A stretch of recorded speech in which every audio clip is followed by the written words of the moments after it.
What's up, chat? How's it going, everybody? Yeah, live again. Just a little bit of a short stream today because I just had it dropped in my lap over on Discord.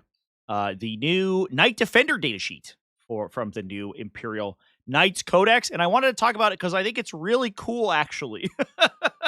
I think I talked a little shit about this guy because the previews of what his abilities might be were very unexciting in the original preview articles, but I actually think he might be super cool. So let's hop in and talk about it now. Let's go. Calling you babe. Yeah. Wake up, babe. New Knight Defender. New Knight Defender just dropped. So as far as I know, I don't know off the top of my head if anything other information about the new Knights Codex is out. We've talked about I think I just ate a salad chat. I apologize if I feel like I have salad in my mouth, but I have not. We talked about the stuff in the preview articles. The preview season is coming hot and heavy on us for this codex.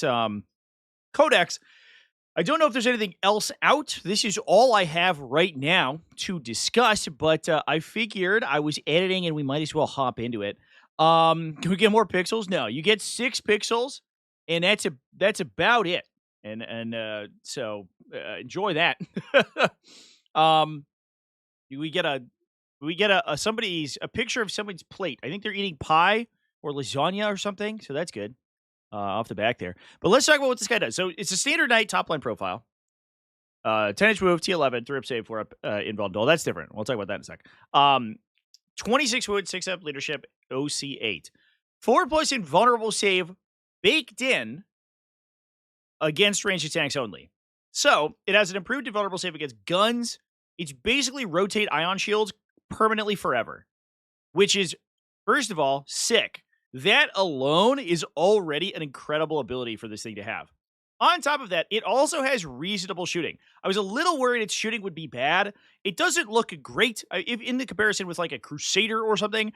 In terms of the amount of damage this thing is putting out at range, it's not a huge amount. So I don't want to make it sound like I think this thing is going to be totaling other heavies in one go like you would see from a thermal cannon. Instead, what it has is a conversion beam obliterator, which is an old conversion weapon. It has it's a 4+ critical conversion. So outside half range, its range is 36. So when it fires at you from more than 18 inches away, it automatically criticals on a 4+. Now, I don't like that this has a conversion beam, and we'll talk about why in a sec. I like the weapon. I don't like the platform on which it's mounted. However, that might not matter. We'll talk about that. It's strength 12, AP 2 for a flat 4 damage, but 3 shots with sustained D3, and you have a baked-in reroll. So, which means you're basically you're essentially attacking 4 times, which means we should get at least 2 natural hits out of the 3 almost every time, if not 3, and 2 of those are most likely to be criticals, which means this thing fires 3 times, and assuming that it's laying low the tyrants or the thing where it gets all the rerolls on in the new codex. The new codex, you choose a buff to get from your noble oath or whatever, chivalric oath that you choose at the beginning of the game, and one of them you could choose is just hit and wound reroll, which you're always going to choose if you have this fucking guy in your army. So you're probably getting 3-ish hits, right? Plus 2 of them are criticals, which means you get 2d3 additional hits. So it's 3 shots, averaging 6 to 7 hits. It's strength 12. AP2 is not that great. We could cycle in immolators maybe to give it a door cover, which I think we'll probably do, but at 4 damage. So 7 hits in strength 12. Against an opposing knight, it's putting probably 4 of those through to the armor save.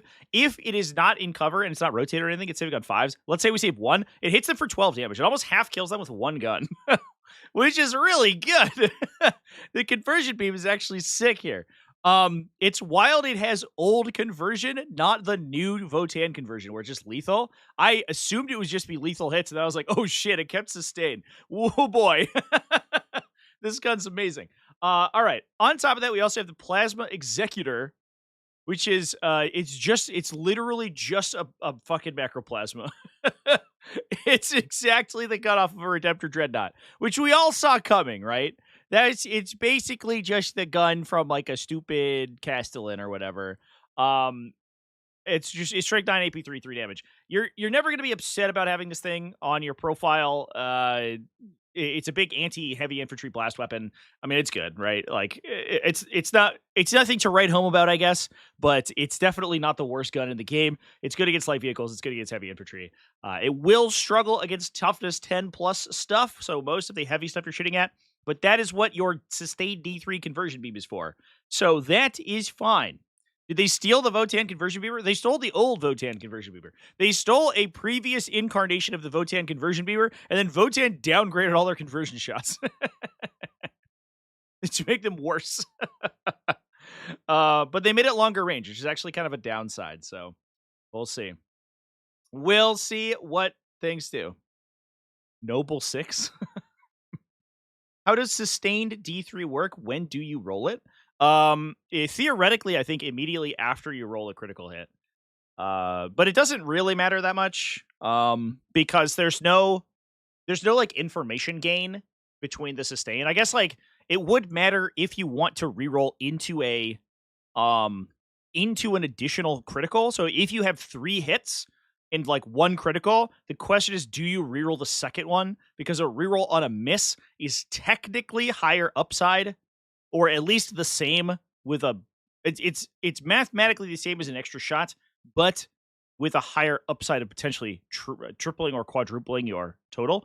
Obviously, the downside is you miss and get 0 damage, 0 thing out of that. But I don't. Theoretically, you should slow roll if the information would matter, but I think generally speaking, almost everyone is just going to fast roll and then going to choose to reroll before they see any sustained characteristics, right? So like, I don't think it's a huge deal. I would say that if you fast roll and wish to reroll, just roll your reroll before you roll how many conversions you get. Otherwise, roll them one at a time and then determine the conversions then. Would be I think the technical way to do it. It's another instance, and people blew me up a little bit on this for the stupid.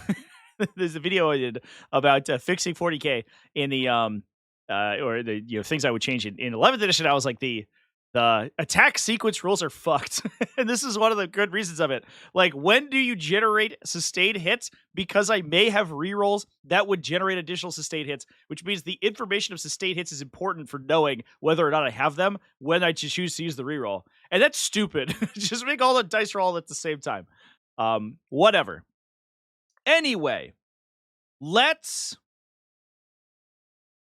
go and talk about the other weapons. So there's also its shoulder mount gun is a Incendiary combustor, or I guess it is. Yeah, it has both an Incendiary combustor and a phosphor blaster. So the Incendiary combustor is just a strength 6 heavy flamer. It's basically a Ministorm heavy flamer. That's nice to have. The phosphor blaster is ignore cover rapid fire 1, just strength 5 AP 0. Whatever. So it's like 2 shots. Those almost certainly don't matter. The big things are the abilities, though. So first of all, it has the Warden Bondsman ability. When you bondsman something, then you give it -1 damage to incoming attacks. The big question that opens up to me is, what does the bondsman also have that? And did this just invalidate the Warden? I have no idea, but that's a very good bondsman ability. In fact, I would say one of the best, if not the best, on already a very effective gun platform. Sick. Okay, I love it.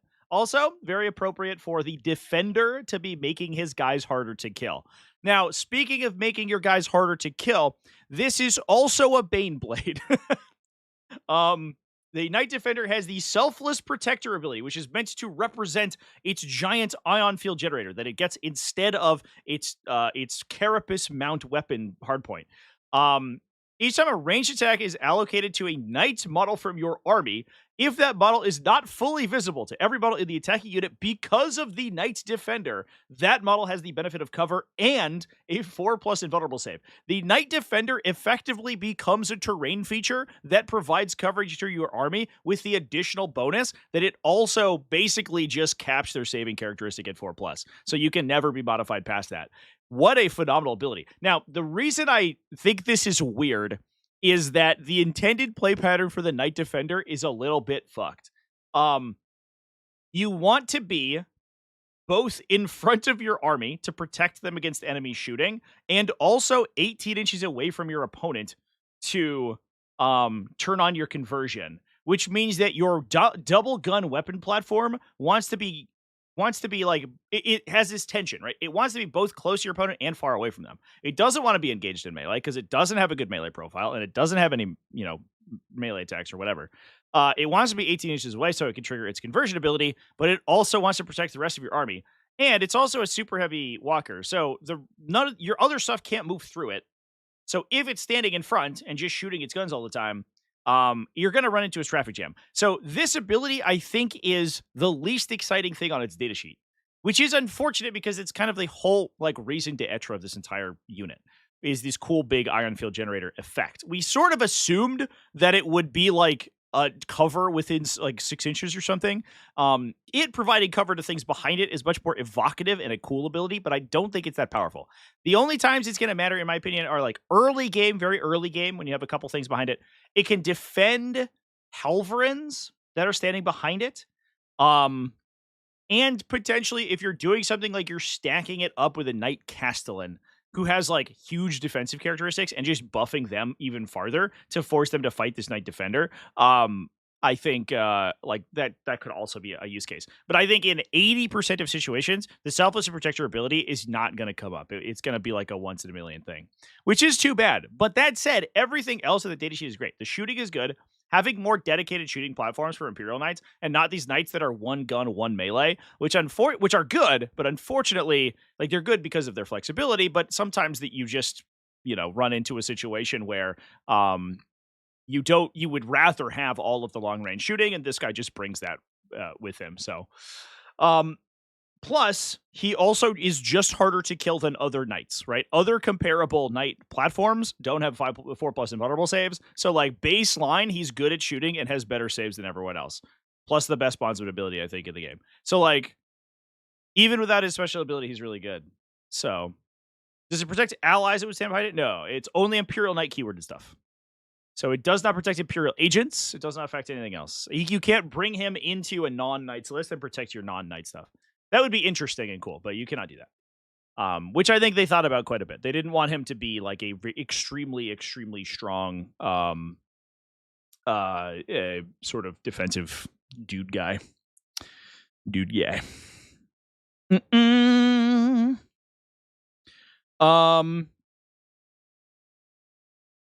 Is there a website that has a rulebook for free? Yes. Well, first of all, has the Knights book for free? No. That's not out yet. The rules will be available online somewhere as soon as the book comes out, but the book itself is not available at all. So it's not. I don't think it's even on pre-order until this coming weekend, I think, and then so it's probably 2 weeks away from being actually released. So nobody has the full book. Although I'm sure we'll see full spoilers at some point in the not too distant future. But yeah, that's what I talk about going on. Usually when you get to 2 instances of sustained, you take the better. If you get sustained hits 2 and sustained hits D3, which one is better? That's a great question. I want to say that you choose, but I don't know that off the top of my head because I don't think you've ever had a D3 sustain supersede a regular sustain. I'm sure that's in the commentary, but that is relevant.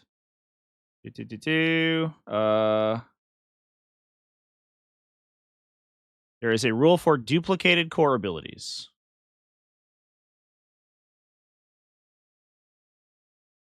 The controlling player, if an ability has a number after it, for example, sustained hits 1, the controlling player chooses which instance of that ability to apply each time.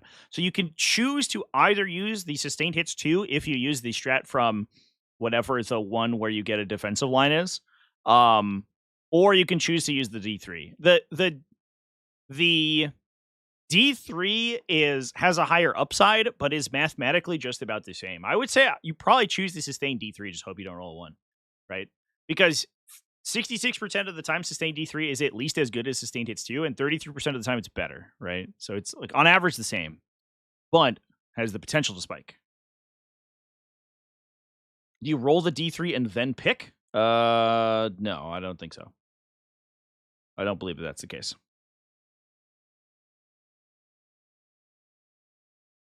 A knight is turned around, so its weapon is behind it. This guy is also behind it and has its own weapon crossed in front of that weapon. Will the ability trigger? I'm not sure if I understand exactly the situation you're describing, but I think the answer is generally yes. He basically works like a ruin, right? So if any part of him is obscuring any part of the other model from the attacking unit, then he would block you. So if you assemble him like this with his arms out and he like puts his arm in front of another knight, it's like the "whoa, stop" meme, you know? Then he will give that the other knight cover. So like maybe you could manipulate it to do something like that. I don't know. It feels like a lot of work though. What's the point value? Nobody knows. Point values are going to be up in the air until probably 2 weeks from now because we don't know the book points values, and the book points values are probably going to be superseded by a Munitorum update almost immediately as well from those. He's stopping bullets with his hand. Have they indicated that they are adjusting many of the existing data sheets in the new codex? Wondering if Agents players should brace for Canis nerfs. I think I would expect a Canis nerf. The scuttlebutt that I have read is that Canis is getting absolutely shithoused. So I would expect to see a Canis Rex nerf if I were an Imperium player. So I would say generally probably yes.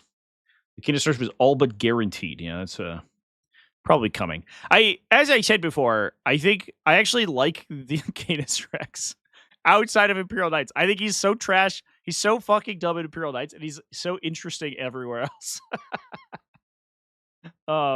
But it is what it is.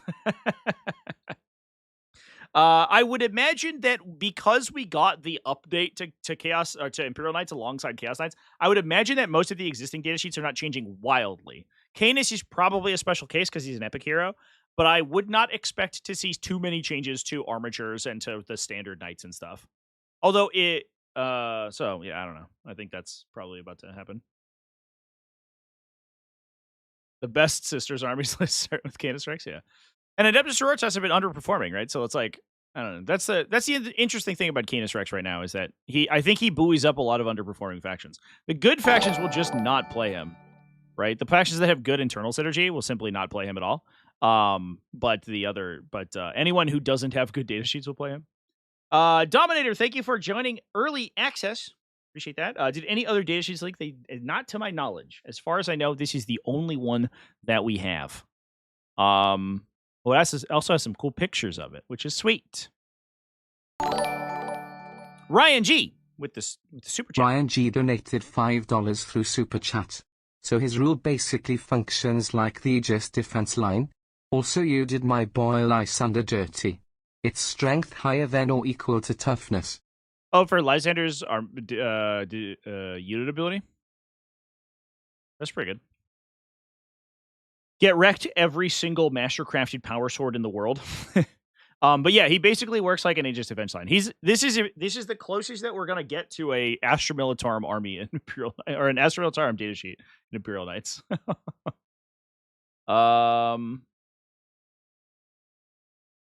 Oh, good call. Yeah, that's true. Greater than or equal to toughness characteristic of Lysander. Very nice. So his unit's even slightly harder to kill than I thought it was. I released a video today talking about Emperor's Shield. I did a lot of brainstorming last night with Emperor's Shield, and I think that I think the detachment might actually be legit. The more I thought about it, the more I was like, this actually sounds kind of good. I don't know. So I built a test list. I might try to play it this weekend or something, or maybe next week. We'll see how much time I end up having. The datasheet is crazy compared to the new Chaos Knights guy. Yeah. The Ruinator is a fucking dumpster fire compared to this dude. For sure. Fortunately, Chaos Knights have despoilers to fall back on, so it's okay. We don't exactly have despoilers in Imperial Knights, but I think this dude's gonna be great. I think this datasheet looks really good, and I think it's important for Knights to get double gun chassis that are not Cerasus Atropos though as well. Because like the Cerasus Atropos is too well rounded right now for the faction, And that's why you take it a million times, right? It's good against vehicles. It's good at shooting. It's good in melee. There's no reason. It's faster. It's harder to kill than any other knight. Like, there's no reason not to take it. Having more Questoris chassis knights that can fulfill at least some of those roles, I think, is going to be important just for faction diversity. Because if you nerf it, this Rassus Atropos, which they'll probably do again, I have to imagine. Although maybe it's nerfed, it's been nerfed enough. I don't know. But I think that they need a fallback, and I think this guy's a good place to go. I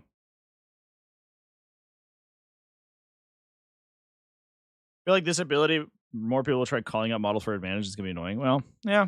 I mean, sucks to suck. That is how 40k works. Every model can model for advantage if it gives itself a little bit. It can stick out and go behind a ruin wall. So I don't know. Whatever. What a cutie pie. I know. Well, that's all I had to talk about with this guy. I think this data sheet's great. And I was really excited to sort of share my thoughts with everybody. But not a long stream. What if Deadly Print Studios comes out with a massive energy shield effect? I don't know what that means. Deadly Print, like, is that a brand? What gun options does it have? Literally only these ones. There are no war gear options for this guy. It is only the Obliterator and the Plasma Executor.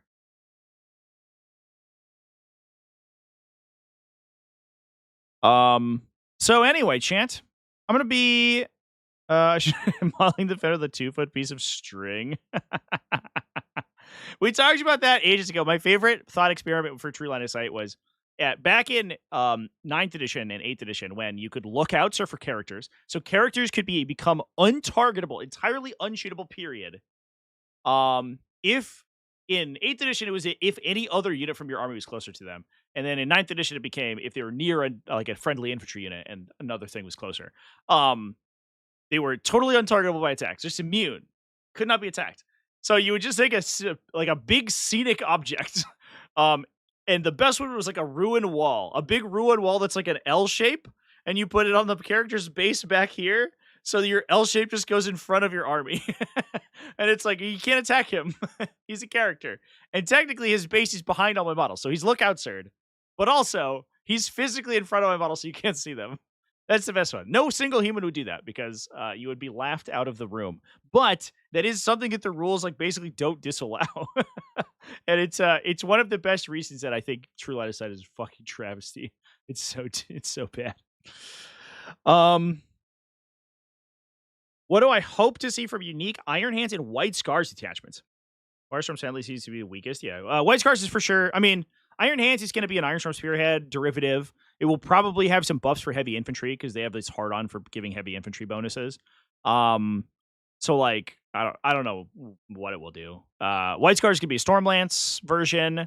My hope is that the White Scars one gets buffs for infantry in addition to mounted, so that you can actually play Corsaro Khan.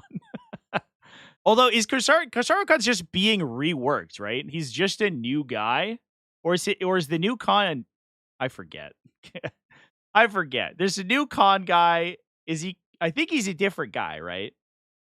So they'll have 2 special characters because all the other chapters have 2 special characters besides poor Crimson Fists. My big huge faction breakdown I released yesterday. I had to re-record the part for Crimson Fist because I forgot them the first time. Just straight up forgot the whole sub faction. Which is funny. I also did, I guess, good thing Flesh Terrors got axed because I didn't do that either.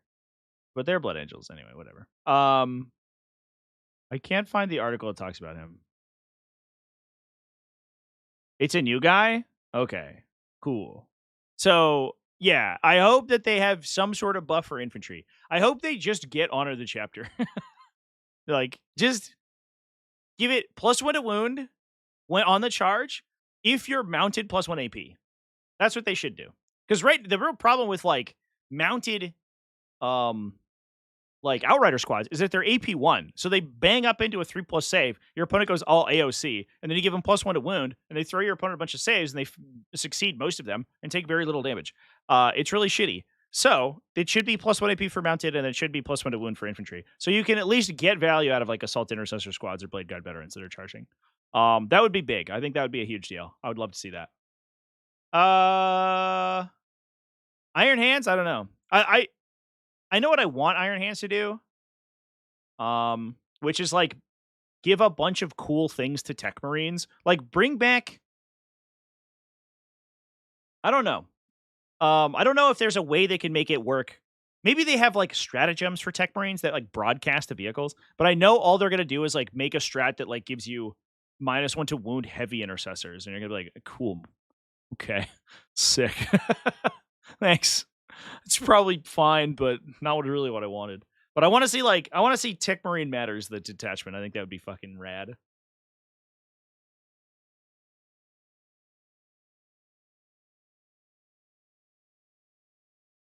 Is it possible the Imperial Fist one is an Anvil Siege Force update? I don't. I mean, maybe, but I doubt it. The Iron Storm Spearhead is explicitly like the Iron Hands detachment, I think. So I would be surprised, but you could be right. It's a little funny because like Emperor's Shield is a really weird place to put Imperial Fist because Anvil Siege Force is ostensibly the Imperial Fist detachment, right? Because it has like it's very Imperial Fist keyword. It's all about stubborn defiance and area denial and all this stuff. And then like they're just like, nah, you get first company. I mean, if you're trying to make Lysander work, that makes sense, but maybe they'll do Crimson Fist and it'll be an Anvil Siege Force. Wouldn't that be cool? That'd be sick. Random, they'll be like out of nowhere, they'll be like, by the way, new Crimson Fist character. You're like, what? What? No way. That'd be really cool. Corsaro giving his unit assault is so ungodly bad. Yeah. Yeah, it's silly. It is very silly, but it's like the idea is that you play him in Gladius and you go into Assault Doctrine, or you play him in Stormlands, and then like you're getting value from it, I guess, because you're shooting pistols. But it is funny that it's like I could give assault to my intercessor squad. You're like looking, and you're like, oh shit, I already have an assault everywhere. It's very dumb.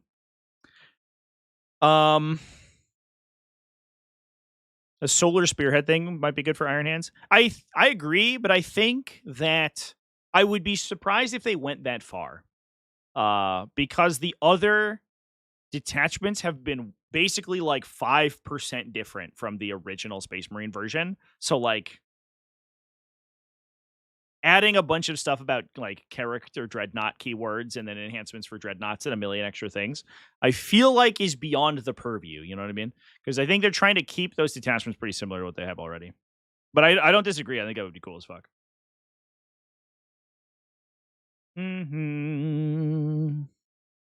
All right, chat.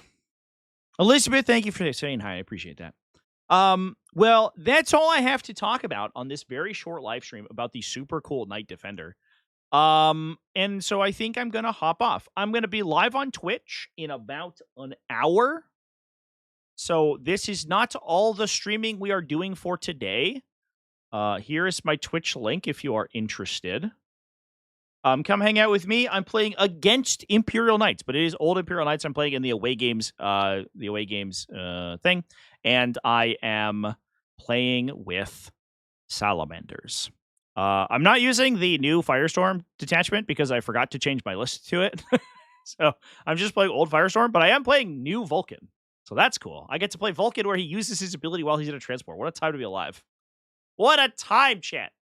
I could start him in a impulsor even because he's Tacticus keyworded. Wow.